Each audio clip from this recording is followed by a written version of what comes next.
Na manhã dessa sexta, a Polícia Federal prendeu 2 hackers em Uberlândia e em Petrolina, acusados de serem responsáveis pelo roubo e vazamento de dados de 223 milhões de pessoas e de 40 milhões de empresas em janeiro. Mas, assistindo às imagens divulgadas pelas próprias autoridades, percebe-se que algo não bate nessa história, não.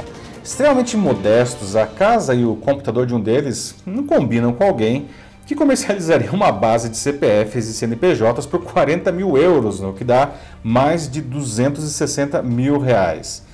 O Brasil se transformou no paraíso dos vazamentos de informações pessoais. Desde o ano passado, várias bases de dados enormes de diferentes fontes são oferecidas na Deep Web, uma parte da internet que não pode ser acessada com navegadores comuns e não é indexada em buscadores, muito usada por delinquentes, não?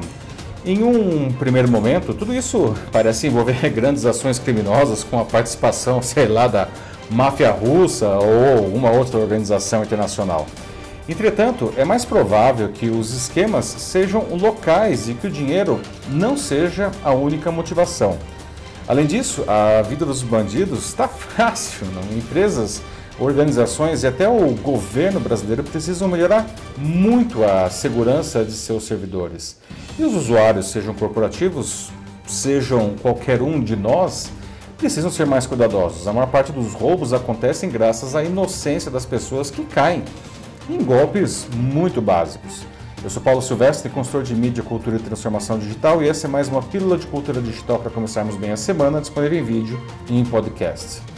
Obviamente, os 2 hackers presos na sexta não trabalham sozinhos. Isso explicaria a casa e o equipamento bastante simples do hacker de Uberlândia, algo completamente incompatível com um esquema que já deve ter movimentado milhões de reais.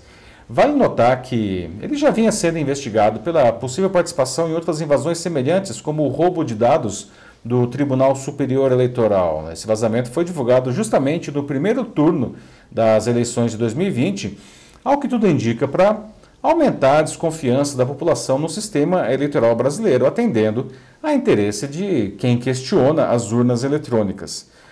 Não precisa ser um gênio, portanto, para perceber que os 2 presos são apenas peões de um grupo criminoso que usa invasões para obter ganhos financeiros e políticos. Se os 2 forem os únicos encarcerados, será uma vergonha, não? Como em tantos crimes no Brasil, condena-se quem puxa o gatilho, mas o mandante continua solto para cometer outros atos ilícitos. Com a digitalização galopante de nossas vidas, os crimes eletrônicos se transformaram nos mais devastadores e que causam mais prejuízos à sociedade. Pessoas, empresas e organizações não estão preparados para lidar com a criatividade e a eficiência dos delinquentes digitais. Eles conhecem profundamente a tecnologia, mas também são especialistas em ludibriar e manipular a população. O mais nocivo dos crimes digitais atualmente são as fake news, porque elas têm a capacidade de abalar a sociedade. Basta ver o crescimento exponencial da crise de saúde que o Brasil vive com a Covid-19. Sem as infames notícias falsas, o número de mortes seria muito menor, e os negócios voltariam a funcionar mais rapidamente, pois as pessoas agiriam de acordo com o que a ciência e os especialistas de saúde determinam. Mas graças a elas acredito em qualquer ideia messiânica que não os protege de nada, não apenas atende a interesses de grupos específicos de poder. Assaltos a indivíduos e empresas são substituídos por golpes em redes sociais, comunicadores como o WhatsApp e invasões em computadores. Sem sair da cadeira, os bandidos fazem mais vítimas, com ganhos muito maiores e sem risco de morte. Raramente são pegos. Apesar de os prejuízos para as vítimas serem expressivos, aos olhos do crime organizado, isso não é tanto. É crime digital no varejo. O crime no atacado vem com esses grandes roubos. E aqui a vida dos criminosos também está fácil, porque as empresas e até o governo ficam a desejar insegurança.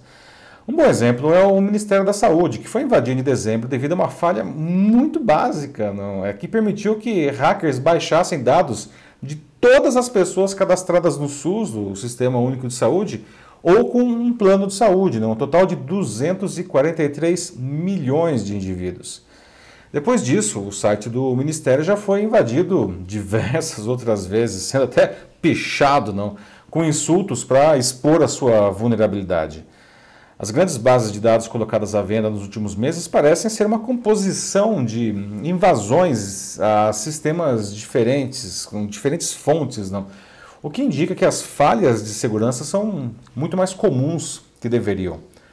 Os bancos são empresas com bons sistemas de segurança, eles investem milhões nisso, não? Afinal, está na essência do seu negócio, não? Seja com, enfim, sistemas dificílimos de invadir, seja com as infames portas com detectores de metais nas agências. Mas outras empresas, mesmo algumas que manipulam grande quantidade de dados de seus clientes, incluindo aí informações sensíveis, não cuidam tão bem de seus sistemas, né? Eu estou falando aqui de grandes empresas, né? Porque quando a gente pensa em pequenas e médias, putz, aí a gente encontra um verdadeiro show de horror, não? Em uma sociedade totalmente digital, ninguém é pequeno demais para nos preocupar fortemente com a segurança da informação em seus servidores, seja de clientes, não seja do próprio negócio. E ninguém é grande demais para não correr o risco de ser colocado para fora do mercado no caso de um grande roubo de dados. Há um outro aspecto a ser considerado, muito mais cultural que tecnológico, não? A falta de respeito com a informação dos outros. Dados pessoais são, indubitavelmente, o recurso mais valioso do mundo hoje, não? Isso foi detalhado na icônica reportagem de capa da revista The Economist, de 6 de maio de 2017. O Brasil tem uma boa legislação nessa área, a LGPD, a Lei Geral de Proteção de Dados Pessoais, que foi sancionada ainda no governo Temer, não, em agosto de 2018.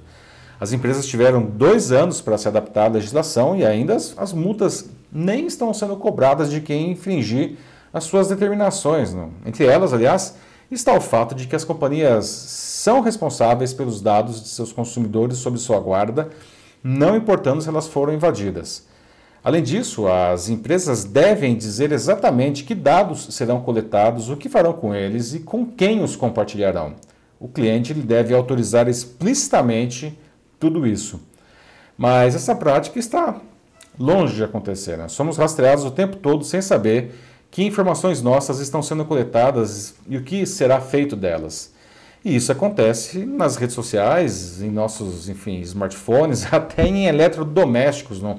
Como aspiradores de pó robôs que mapeiam a nossa casa e enviam essa informação a seus fabricantes. Mas a gente também é rastreado em farmácias que associam as nossas compras de medicamentos ao nosso CPF, em lojas que, enfim, nos identificam com suas redes, e até em câmeras de rua, não, que contam a governos onde é que a gente está com reconhecimento facial. A gente não atualizou nada disso e a gente não tem a mínima noção do que está acontecendo com os nossos dados.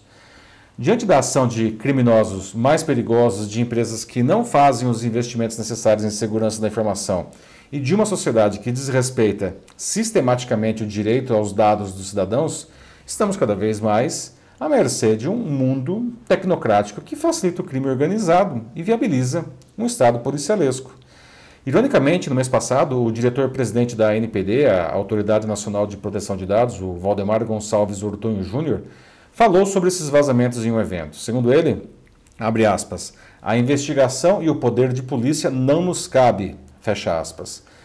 Pode ser, mas eles são responsáveis por fazer valer a LGPD, usando todos os recursos necessários, e isso vai indo muito mal no nosso país. Sem melhorias consistentes na área, continuaremos sendo o paraíso dos hackers, né, das fake news e de todo tipo de criminoso que usa o mundo digital para ter ganhos sobre a nossa miséria. É isso aí, meus amigos. E aí, você sabe como vai a proteção de dados em sua empresa? Tem uma política para um uso consciente e legal das informações de seus clientes? Se precisar de ajuda nisso, basta mandar uma mensagem aqui para mim que vai ser um prazer ajudar nesse processo. Eu sou Paulo Silvestre, consultor de mídia, cultura e transformação digital. Um fraternal abraço. Tchau.